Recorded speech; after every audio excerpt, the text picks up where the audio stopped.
अस्सलाम वालेकुम रहमतुल्लाह। कल इंशाल्लाह ईद उल अज़हा है। एक ऐसा अमल आपको लेकर हाजिर हुआ हूँ। बाद अमाल ऐसे होते हैं कि वह इंसान को दुनिया में फ़ायदा देते हैं, लेकिन ये जो अमल है इंशाल्लाह ये आप लोगों को भी फ़ायदा देगा और आपको मरने के बाद भी फ़ायदा देगा।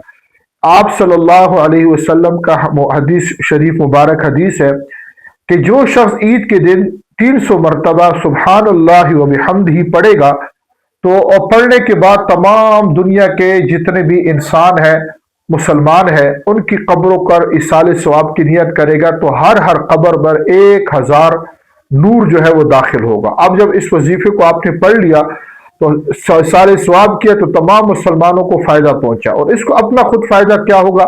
इसको ये फायदा होगा जब ये मरेगा तो मरने के बाद इसकी कब्र पर 1000 नूर जो है वो इंशाल्लाह दाखिल होंगे। ये कल इंशाल्लाह ईद उल अज़हा है। तमाम भाइयों से गुजारिश है इस वजीफे को लाजिम करें। अस्सलाम वालेकुम।